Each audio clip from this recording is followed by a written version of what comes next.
आप थक गए होंगे, बहुत समय से यहाँ इंतजार कर रहे हैं, बारिश भी आ रही है। मैं क्षमा चाहती हूँ कि मुझे थोड़ी देर हो गई और आपको बारिश में इंतजार करना पड़ा। मैं आपकी बहुत बहुत आभारी हूँ। सिर्फ बारिश नहीं, हर पार्टी के नेता भी आप पर काफी दिनों से बरस रहे हैं। आप खुश होंगे कि कल चुनाव खत्म का प्रचार खत्म हो रहा है। आज सुबह मैं मूडबिगड़ी गई थी और जब मैं वापस आ रही थी तो मैं भी बड़ी खुश थी, क्योंकि मैं न्यूज देख रही थी और न्यूज में मैंने कुछ ऐसी चीज देखी जिससे मुझे खुशी हुई।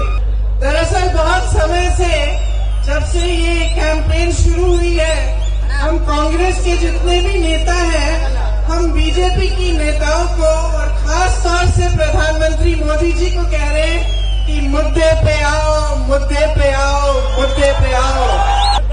तो जब मैंने देखा मूडबिगड़ी से आते हुए कि चुनाव में शायद पहली बार के लिए प्रधानमंत्री जी महंगाई, विकास और आपके जो मुद्दे हैं उस पर चर्चा कर रहे थे, तो मैं बहुत खुश हुई। तो शाम आई, मैं यहाँ आई, अभी आते आते अपना फोन देख रही थी, फिर से न्यूज देखी और लो भाई फिर से पटरी से उतर गए।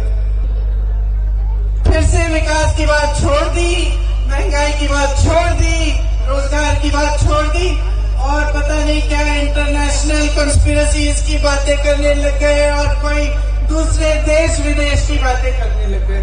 अभी भी बात समझ में नहीं आ रही है कि जनता को अपनी चीजों पर, अपने मुद्दों पर बात और चर्चा चाहिए। वो एक कविता का अंश था ना, तू इधर उधर की बात न कर, ये बता कि काफिला क्यों लुटा। मुझे रहजलों से गिला नहीं, तेरी रहबरी का सवाल है। मैं समझाती हूँ इसमें कवि क्या कह रहा है। कह रहा है कि तू इधर उधर की बातें बंद कर, ये बताओ कि ये लूट क्यों हुई। जो लूटता है डकैतों से मुझे कोई शिकायत नहीं है, लेकिन तुम्हारे नेतृत्व से शिकायत है। कर्नाटका के लोग शिक्षित, काबिल, अपने प्रदेश को खुद अपनी मई, जिसकी सभ्यता पूरी दुनिया में जानी जाती है।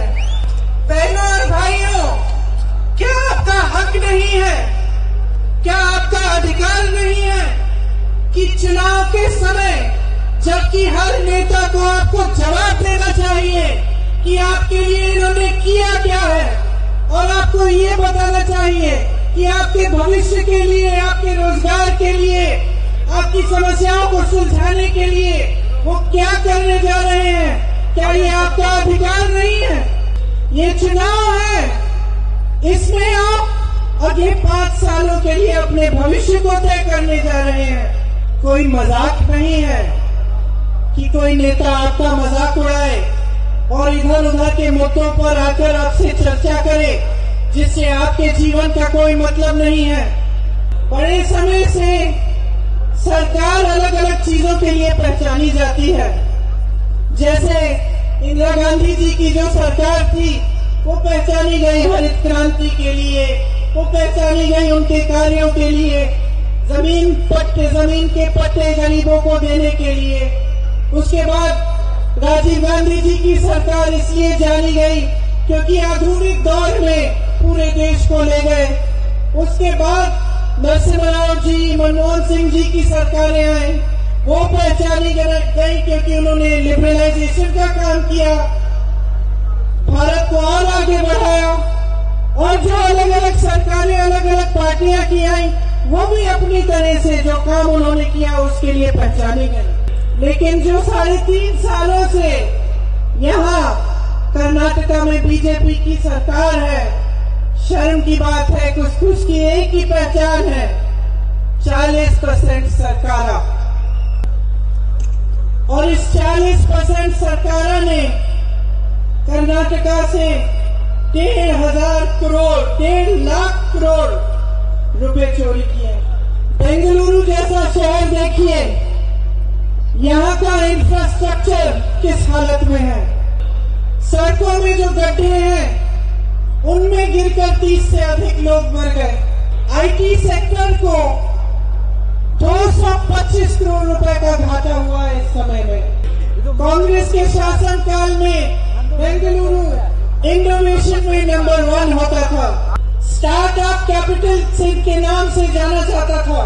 आपके इंफ्रास्ट्रक्चर के लिए 10,000 करोड़ रुपए का खर्चा कांग्रेस की सरकार ने किया। कर्नाटका बीटी एक्सपोर्ट में सर्वप्रथम था, इन्वेस्टमेंट के इंटेंशन में सर्वप्रथम था।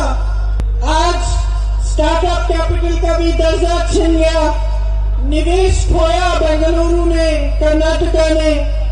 बड़ी बड़ी कंपनियां छोड़ के चली गई, Ola Electric, Apple, Motorola, Nokia, Samsung, Foxconn, Pegatron सब यहां से चली गई।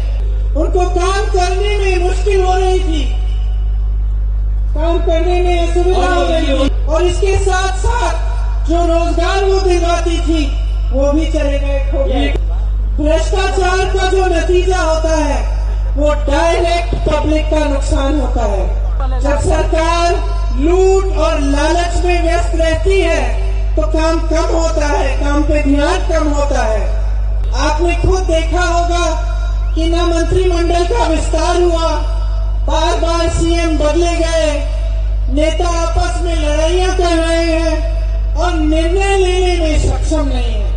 गवर्नेंस ठीक से नहीं होती, पॉलिसी पैरालिसिस होती है, नई पॉलिसियां नहीं बनती, अच्छी अच्छी नीतियां नहीं बनती पब्लिक के लिए और आपकी भलाई के लिए, बल्कि अक्सर ऐसे निर्णय लिए जाते हैं जो आपके लिए नुकसानदायक होते हैं। जैसे आप नंदिनी को लीजिए, जिसको आपने बनाया, जो कर्नाटका का गर्व है। नंदिनी को जानबूझ के कमजोर किया गया ताकि गुजरात से अमूल का कोऑपरेटिव आ जाए और नंदिनी को उसके अंदर मर्ज किया जाए। ऐसा करने से 1 करोड़ से अधिक लोगों की नौकरियों पर खतरा है। इसके लिए इन्होंने बहाना भी निकाल के आपको दे दिया कि पहले 99 लाख लीटर इकट्ठा होता था दूध, अब सिर्फ 70 हो रहा है, कम इकट्ठा हो रहा है, तो हमें अमूल की जरूरत है। लेकिन कांग्रेस के समय में इतना दूध इकट्ठा होता था कि आपके पास शीरा भाग्य और क्षीरधारे जैसे प्रोग्राम थे, जिसमें 5 रुपए प्रति लीटर किसानों को दूध इकट्ठा करने के लिए दिया जाता था, और इतना दूध इकट्ठा होता था कि मुफ्त में स्कूल के बच्चों को दूध मिलता था। आज इनकी नीतियों की वजह से आप महंगाई से जूझ रहे हैं। आटा महंगा, दाल महंगी, सब्जी महंगी, पेट्रोल महंगा, डीजल महंगा, हर चीज पे जीएसटी, गैस का सिलेंडर 1100 रुपए का, ऊपर से बेरोजगारी।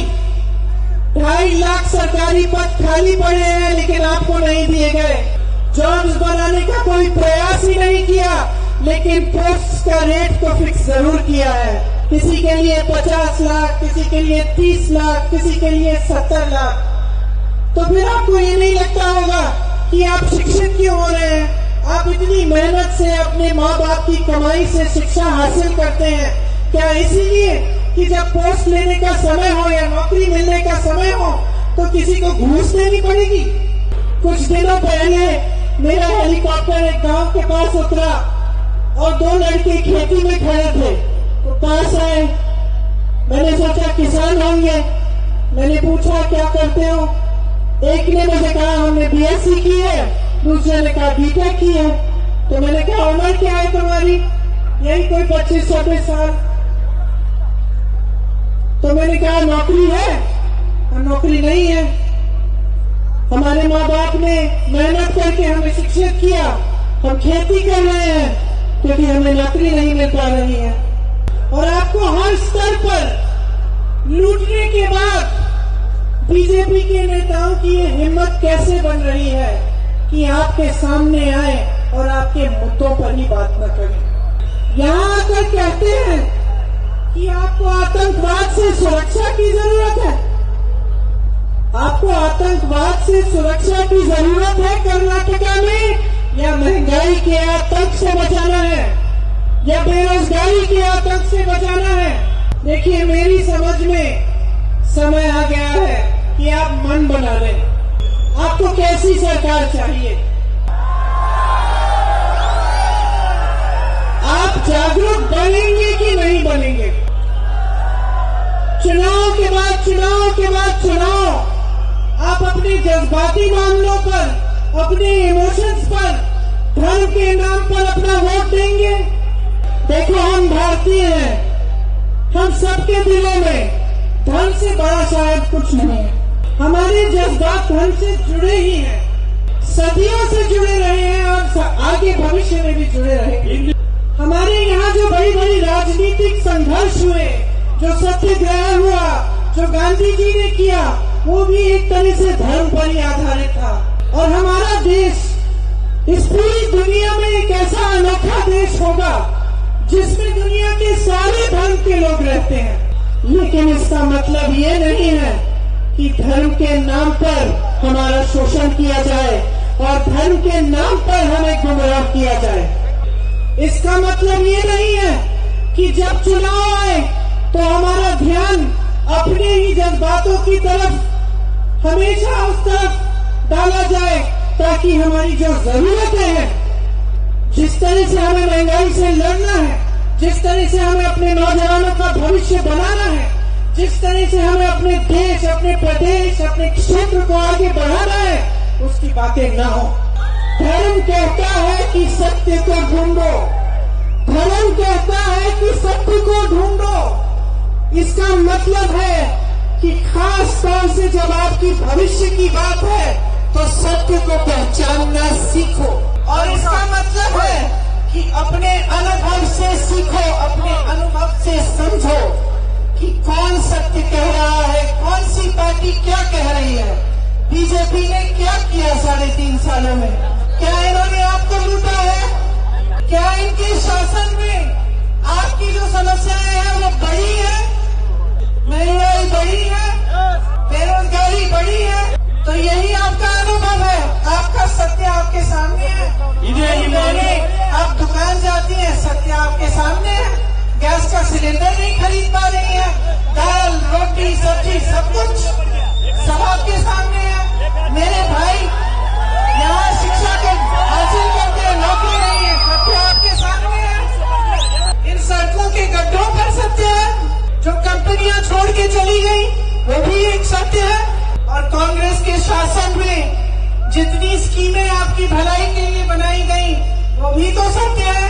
अन्न भाग्य, क्षीर भाग्य, पशु भाग्य, कृषि भाग्य, आरोग्य भाग्य, विद्याश्री, इंदिरा गांधी, ये भी तो सत्य है बहनों और भाइयों।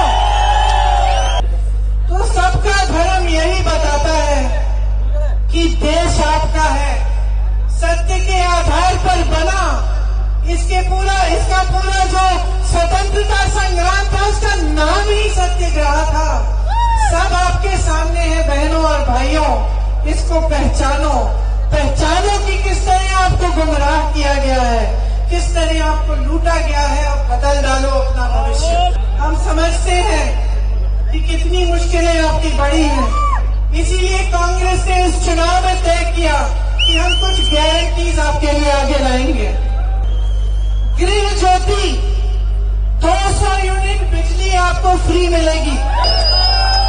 गृह लक्ष्मी में महिलाओं को 2000 रुपए प्रति माह मिलेगा अपने खातों में। युवा निधि में जो नौजवान ग्रेजुएशन किए हुए हैं लेकिन आज तक नौकरी नहीं पाए हैं, उनके लिए 3000 रुपए प्रति माह सरकार देगी। जिनके पास डिप्लोमा है और नौकरी नहीं है उनको 1500 रुपए प्रति माह सरकार देगी।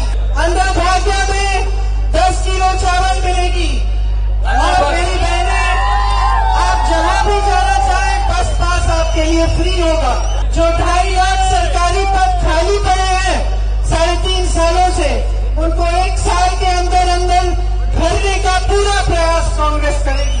खास तौर में बेंगलुरु जैसे बड़े शहरों में का काम करते हैं, जैसे जोमेटो वाले, इस तरह की जो डिलीवरी का काम करते हैं और जो घरों में काम करते हैं, उनके लिए एक न्यूनतम आय बनाई जाएगी ताकि उनका शोषण न किया जाए। हम ऑटो ड्राइवर्स और टैक्सी ड्राइवर्स के कल्याण के लिए एक बोर्ड बनाना चाहते हैं जिसमें 50-50 करोड़ की निधि होगी ताकि आपकी सहायता, आपकी सुविधा हो सके। अस्थायी कर्मी और अस्थायी मजदूरों के लिए, उनके कल्याण के लिए भी एक बोर्ड बनाना चाहते हैं जिसमें 3000 करोड़ रुपए की निधि होगी। अब देखिए, आप पूछ सकते हैं कि ठीक है, आप कह रही हैं कि हम जॉब्स बनाएंगे, ये जॉब्स बनेंगे कहां से? तो मैं आपको थोड़ा सा बताना चाहती हूँ कि कांग्रेस पार्टी की क्या योजना है कि किस तरह से हम आपके लिए नए रोजगार बनाएंगे। देखिए, हमारे देश में जो रोजगार पैदा करने वाले उद्योग हैं, वो सबसे पहले तो बड़े बड़े PSU होते थे, जो इस सरकार ने, मोदी जी की सरकार ने अपने बड़े बड़े उद्योगपति मित्रों को लगभग दे ही दिया। दूसरा, खेती किसानी को मजबूत करने से, उसे आधुनिक बनाने से, फूड पार्क जैसी चीजों को बनाने से बहुत सुविधा होती और बहुत सारे रोजगार पैदा होते। और तीसरा, जो छोटी जो उद्योग थे, छोटी इंडस्ट्रीज और मीडियम साइज की जो इंडस्ट्रीज थी, उनको मजबूत करके यहाँ से रोजगार पैदा होता था। बीजेपी की सरकारों ने छोटे और मीडियम साइज के उद्योगों की कमर तोड़ दी है। GST, नोटबंदी के चलते बहुत नुकसान हुआ है। बड़े बड़े PSU बेच दिए अपने बड़े उद्योगपति दोस्तों को, और किसान संकट में है। बल्कि कर्नाटका में हर रोज 5 किसान आत्महत्या करते हैं। तो हमारा प्लान सबसे पहले ये है कि जो छोटे और मीडियम साइज के उद्योग हैं, इनको अपने पैरों पे ठीक तरह से खड़ा करने के लिए हम एक फंड बनाएंगे, वेलफेयर फंड बनाएंगे। बीदर से चामराजनगर तक इंडस्ट्रियल कॉरिडोर बनाकर टाउनशिप्स बनाएंगे। और जो 2 टियर की जो शहरें हैं, मैसूरू, हुब्बली, धारवाड़, गुलबर्गा, बेल्लारी, चित्रदुर्गा जैसे, उनको भी IT और टेक में हम बेंगलुरु जैसे मजबूत बनाने की कोशिश करेंगे। कर्नाटका को light engineering, automobiles, electrical equipment, electronic vehicles में भी नंबर 1 बनाने का पूरा प्रयास होगा और पूरी सुविधाएं दी जाएंगी। अब काफी देर हो गई है तो मैं आपको सारी स्कीम सुना के बोर नहीं करूंगी, लेकिन इतना बताना चाहती हूँ कि कांग्रेस की ये योजना है कि 10 लाख नए रोजगार 5 सालों में आपके लिए पैदा किए जाएंगे। हम आपको एक ऐसी सरकार देना चाहते हैं जो आपके लिए दिन रात काम करे, आपके लिए समर्पित रहे, जिस पर आपको गर्व होना चाहिए कि हाँ, ये हमारी सरकार है, अच्छा काम कर रही है। हम ऐसे नेता और ऐसी सरकार देना चाहते हैं जो हमेशा आपका आदर करें और ये बात स्पष्ट तरह से समझें कि अगर आज एक मंच पे वो खड़े हैं आपके सामने, अगर आपने उनको सत्ता दी है तो आपके आभारी रहना उनका धर्म है, आपके लिए काम करना उनका धर्म है। RK रमेश जी और उमापति गौड़ा जी भारी से भारी बहुमत से जिता। इस बार कांग्रेस पार्टी को पूर्ण बहुमत देके जिताइए ताकि कोई सरकार को तोड़ न पाए। जिस सरकार को आप चुने वही सरकार 5 सालों के साथ रहकर आपका काम करे, आपके भविष्य को मजबूत बनाए। मन बना लो, इस बार कांग्रेस की सरकार लाओ, अपना भविष्य मजबूत